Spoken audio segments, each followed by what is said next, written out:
Piotr is a director of a film festival which is called Green Film Festival, and it takes place in Krakow in Poland, and over 6 years of the festival, he's been watching movies which deal with these themes, so themes of climate emergency and climate change, etc.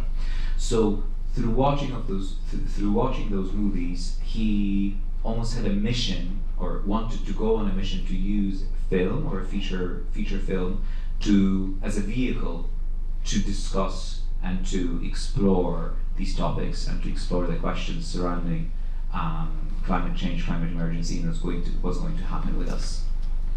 And do you think, myślisz, że film jest dobrym sposobem na to, by ludzi o tym informować? Ja myślę, że tak, że w ogóle... Is the film or a feature film a good tool to do that? Że zawsze obraz, który jest połączony z dźwiękiem i z jakąś historią, jest na pewno dużo mocniejszy niż sama fotografia czy artykuł w internecie. I wydaje mi się, że filmem, na przykład tym filmem, co myśmy zrobili, możemy delikatnie przemycić niektóre właśnie rozmowy pomiędzy Ewą a robotem, problemy związane z klimatem, zagrożeniami też systemami bezpieczeństwa przede wszystkim. Nie mówiąc wprost jakby, bo te rozmowy są takie delikatne pomiędzy Ewą a robotem i myślę, że tak, że film jest chyba najmocniejszą tą muzą, która może przekazać nie tylko te wartości, ale w ogóle jakiekolwiek myśli. So Piotr just mentioned that moving pictures and combining pictures with sound can be more powerful than just an article on the internet or a static picture or a photo, right?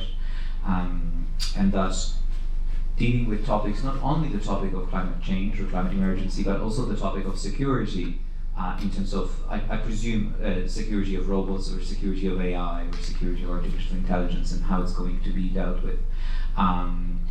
Without being too literal, you can get people interested in those topics, and you can give them information about those topics without being too little about it. Magdo, czy dla Ciebie również ta tematyka, jesteś bardzo młodą osobą, więc czy dla Ciebie również ta tematyka była bliska jako zarówno osobie, obywatelce, a również aktorce? Were these topics, were you close to those topics, or were you interested in those topics as a person, as an actress as well? Tak, oczywiście, bo obserwuję, co dzieje się na świecie i teraz możemy obserwować, jak z każdej strony napływają do nas informacje o coraz to bardziej dramatycznych anomaliach pogodowych chociażby, albo o różnych informacjach o tym, że gdzieś zabrakło wody już w tym momencie i że ludzie migrują z tego powodu.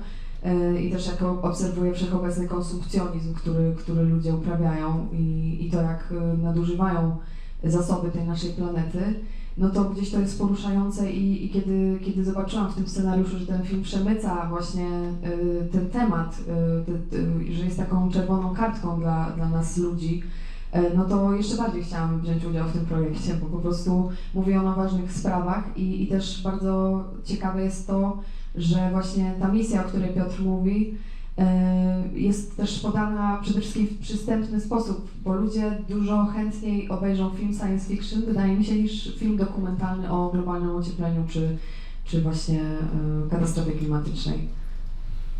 Okay. So yes, these topics were very important for Magda, and she's of course very aware of everything that's happening in the world at the moment, and she mentioned that she can see what's happening to the planet, and we can see what's happening to our planet with our own eyes. She also mentioned that she's aware of the consumerism that's happening all around us, and how we are using our planet's resources, or overusing our planet's resources all the time.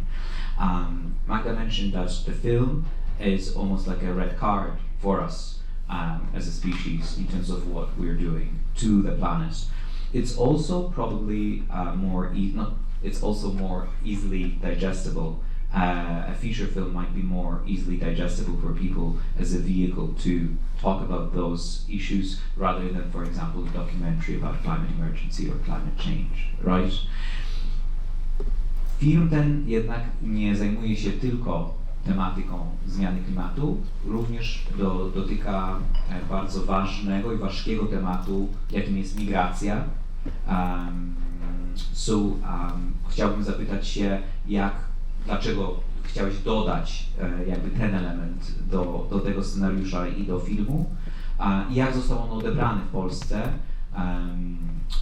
i jak zareagowała na to publiczność, na te dwa jakby elementy, element zmiany klimatu i element dotyczący migracji. So the film not only deals with climate change, but it also deals with issues to do with migration. So I just wanted Piotr to maybe comment on how the audiences reacted to it, and also what was his thinking in terms of getting those two topics and kind of weaving them together. Ja akurat scenariusz pisałem 3 lata wcześniej, zanim w ogóle powstał problem uchodźców, który w Polsce nastąpił akurat na granicy białoruskiej, polsko-białoruskiej, który wywołał właśnie kontrowersyjne problemy w Polsce, ale ja zawsze uważam, że ludzie zawsze, jeżeli mieli problem w swoim kraju, szukali lepszego miejsca i te migracje do lepszych krajów zawsze były. No i teraz świadkami jestem, tu też jest dużo Polaków, którzy przyjechali szukać czegoś nowego, lepszego życia i też inni ludzie też potrzebują innych krajów, bo są kraje, gdzie jest źle, no, są kraje, gdzie są susze, brakuje żywności i ci ludzie albo umrą, albo po prostu przejdą i poszukają lepszego miejsca. Teraz jest pytanie, czy kraje północy są przygotowane przyjąć uchodźców, pomóc im przede wszystkim i to było dla mnie bardzo ważne, a tym bardziej, że ja wiem, że moje pokolenie, moich rodziców, to też były takie czasy, że też migrowali do Stanów, do zachodniej Europy i też potrzebowali pomocy i chciałbym właśnie przez to pokazać, że wszystkim ludziom potrzebna jest pomoc, szczególnie tym, którzy tej pomocy potrzebują, muszą uciekać z krajów, gdzie jest wojna czy problemy klimatyczne. Taka dłuższa wypowiedź, ale... It's all good. It's all good. I've got my little notes, and I hope to be as faithful as possible. So the screenplay was written 3 years before what was happening on the Poland-Belarusian border and the migration problem or the migration challenges that Poland was facing with the migrants crossing the border between Poland and Belarus. So the screenplay had been done 3 years before. Before all of that was happening. But Piotr mentioned that humans have been looking for a better life or a better place to live for hundreds or not thousands or millennia. And everybody has been looking for it, and there are plenty of Polish people here, for example, that in Ireland that have done that as well. And other people are looking now for a better place to live because they might not have water where they live, and they might be dealing with issues to do with climate change. So it was very important for Piotr to bring those issues and put them into the movie as well, especially that he mentioned also that his parents' generations were also migrants. They, for example, many Polish people of that generation moved to the US. So it's important to recognize that everyone deserves help when they are looking for a better place to live or a better life. Let's go back to the micro budget part of the movie, because it's astonishing, I think, that you have been able to produce such a beautiful looking film on such a small budget. So can you tell us a little bit about maybe what it meant in practice, day to day, to make a movie on such a small budget? Jak to było, jak wyglądała praca na planie i z jakimi ograniczeniami musieliście się zmierzyć, produkując film o tak małym budżecie? Piotr, Magda. Przede wszystkim mieliśmy tylko 9 dni zdjęciowych. To jest potwornie mało, tym bardziej, że 9 dni zdjęciowych to jest 10 minut nakręcenia filmu misyjnego tak naprawdę. Czyli to Magda po prostu była cudowna, bo wiedziałem, że drugi dubel już wchodził do filmu. To była moja trudność właśnie, że każda scena była w 2 dublach tylko zagrana. Ja już wiedziałem, że po prostu nie mam czasu i musiałem gonić następną scenę, czyli brak czasu, ale myśmy to też wszystko przemyśleli sobie, bo myśmy wieczorami już opracowali plany, co mamy robić, gdzie ma być kamera, jak się Magda ma poruszać, w które miejsce, także myśmy byli do tego mocno przygotowani. Też mieliśmy trochę szczęścia, bo nam się udało z pogodą, że nie mieliśmy tej przerwy dnia zdjęciowego. So one of the main thing was that they only had 9 days to shoot the movie, right? And here I'm just going to check one thing. 1 dzień na 10 minut, tak? Film normalnego filmu, czy twojego filmu? Nie, 20 minut wychodzi, tak? 9 dni. 9 dni, 9 razy 2, 180. To nie, 9 razy 10, 90, Tak, czyli tak, tak. 10 minut. So yeah, so they had to get 10 minutes of a movie every single day, right? Which apparently is a lot. I'm not a filmmaker, so I don't know. This is where Magda came in, and that's why she was such a huge part of the movie, and that's why she's a star, because she only really had 2 takes, and that was it. And the second take had to get into the movie, and that was it. Another thing is, so time was a huge constraint, but they planned everything out, and they took time in the evenings, for example, to plan the following day's shooting. They got lucky with the weather, so they didn't have any break in the work because of the weather. So that was lucky as well. Magdo, czy dla ciebie była to duża presja, te duble, te 2 duble? No to była... Was it a big pressure on you to only have 2 takes? To była na pewno bardzo rzadko spotykana sytuacja, bo zazwyczaj kiedy kręci się film fabularny, pełnometrażowy, no to w ciągu dnia gramy 3-4 sceny w porywach do 5, a tutaj mieliśmy tych scen naprawdę multum, albo jeżeli to była jedna scena, no to właśnie liczyła 17 stron, więc to było na wariackich papierach trochę, ale co też chciałam powiedzieć to, że wydaje mi się, że tu dużym ułatwieniem było to, że spotkało się grono osób, które naprawdę bardzo uwierzyło w ten projekt i też nasza producentka zawsze to powtarza, że każdy zgodził się też pracować w sumie za 5 zł tak naprawdę przysłowiowo, więc duża pasja w tych ludziach i też pomysł Piotra po prostu skradł nasze serca nas wszystkich, nie? So it's rare to only have 2 takes during shooting any movie, because normally during work on a feature film you would shoot 3-4 scenes, maybe 5 scenes max during the day, right? Whereas here they shot many more scenes during the day, and some of those scenes would have 17 pages of dialogue. So that was, you know, much different to any other movies.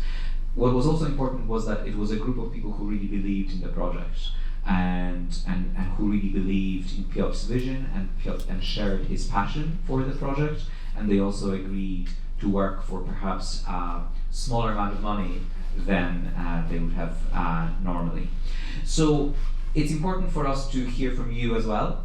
So why don't we have a couple of questions from the audience that I would be able to translate if they're not in English. So there's a very eager person there at the back, so go ahead. Where did you shoot the film in Poland? Gdzie kręciliście ten film w Polsce? To było na Śląsku, w Łaziskach Górnych, to się nazywała hałda Skalny. To jest największa hałda w Europie, jeżeli chodzi o wielkość. Pod nią, miejscowi nazwali ją wrotami piekieł. Okay, so now my English teacher, Ms. Valigura, is going to be very proud of me if I can translate this. So first of all, they shot it in Silesia, in a place. What was it called? Łaziska Górne. Łaziska Górne, and it is the biggest slag heap in Europe. Slag heap is that what it's called in English? Slag heap is like a post-mine. Yep. So the biggest slag heap in Europe, which is also called by the locals as the entryway to hell. Yes, Wrota do piekieł. Yeah. So yeah, this is where is it? Aha, ta hałda, bo ona była zielona, tylko byśmy tam ciągnęli trawę i przygotowaliśmy do filmu, że ona tak nie wygląda normalnie. So what's interesting is that they actually had to get rid of grass that was growing on that slag heap to prepare it to look as barren as it does in the movie. Yeah? Okay, great. Cool, thank you. Anybody else? Yes, there's a person there. Congratulations on the film. Thank you. I was just wondering, was it important to have the robot in a kind of a humanoid form as opposed to, let's say, a system like the HAL 9000 in 2001 or some sort of disembodied system? I guess it gave a presence in the film, but what were your thoughts on that? Czy było dla Ciebie ważne, żeby ten robot wyglądał jak i przybrał formę osoby, a nie na przykład tak jak HAL, it's HAL 9000, isn't it? Yeah. A nie tak jak HAL 9000 był komputerem albo czymś, co nie jest uosobnione, tak jak Twój robot. Chciałem, żeby on przypominał troszkę, miał cechy ludzkie poprzez oczy, a tylko dlatego, żeby na początku wzbudzić emocje, że to jest robot, który jest przyjemny, a później zamienia się z tego złego robota, ale jednocześnie też, żeby pokazać, że Ewa tak naprawdę przez tą swoją wielką samotność, w którym żyje, zaczyna w tej maszynie widzieć człowieka, swojego przyjaciela, nawet i męża w przyszłości, i stąd jest ten, ma potężny problem walczyć z nim, bo ona tak naprawdę walczy ze swoim byłym przyjacielem tak naprawdę. Okay, so it was important for Piotr to give the robot certain human features, for example the eyes, because he wanted to ensure that at the beginning we see the robot as maybe slightly more friendly, yes, and then he turns into something more sinister. That's number one. Number two is that it allowed Eva to have conversations with the robot and almost make it more human, because as we know, she has conversations with the robot about him perhaps being her husband. So then it makes it more difficult for Eva to fight the robot, because she treats that robot as an ex-friend rather than an enemy, right? So this was the thinking about the design, I guess, of the robot. Is there anyone else? Yes. Congratulations, both. That was excellent. I have a question a bit for both. After seeing the finished result, the finished movie, was there any other aspect of the world or of Magda's character that either of you would have liked to explore or build up on? So after seeing the finished movie, the finished result, like, yeah. Is there anything else they would have liked to see done, or? Czy jest coś, co chcielibyście jakby explore w postaci Magdy albo dodać do filmu po tym, jak zobaczyliście już film, skończoną produkcję? Jeżeli chodzi o budowanie postaci Ewy, czyli Magdy, nie. Natomiast gdyby był When it comes to Eva, so the character of Magda, no, that's the character is kind of finished. Gdyby był większy budżet, to poświęcilibyśmy na więcej efektów specjalnych w tym filmie i bardziej zbudowalibyśmy historię, ale te 9 dni nam zabrakło. So when it comes to the screenplay or the story of the movie, the budget was the constraint. So if the budget was bigger, then there would be more visual effects and they would be able to build the history out. But because they only had 9 days to shoot the movie, that constraint meant that the story was truncated in a way or made smaller, right? So I guess the natural last question for both of you, to zwyczajowe ostatnie pytanie to, jakie są wasze plany na następne filmy i na następne the worst question, is it? It's the question about the future and the future plans. So the movie just premiered in Poland on the 23rd of November, so like you're really seeing the movie almost as if you were seeing it in Poland. It is fresh off the press and fresh from the editing table. So no ja czekam na propozycję i jadę na wakacje, więc to tyle ode mnie. I'm going to start with the holiday first. Magda's going on holidays and then she's waiting for those calls. I think it's an actor's life to wait for that call, yeah? And what about you, Piotr? When's the next edition of the Green Film Festival? Następna edycja jest w sierpniu festiwalu, też na to pracujemy, ale też pracujemy już nad scenariuszem nowego filmu, też science fiction, post-apo, ale mam nadzieję, że nie będzie za milion, tylko za więcej już nie dałbym rady za milion zrobić. Well, here's fingers crossed. So Piotr is working on the next edition of the Green Film Festival, which is taking place in August, but he's also working on a screenplay for a new movie, and he's hoping that the budget is going to be larger than 1 million zlotys, because he's not going to be able to to do it again with such a small budget. Magdo, Piotrze, dziękujemy wam serdecznie za to, że przybyliście do Dublina. I dziękuję wam za wspaniały film, and thank you for being here and answering all our questions, and thank you for being here, for supporting Kinopolis, and for supporting the movie and for your questions as well. Thank you very much. Thank you very much.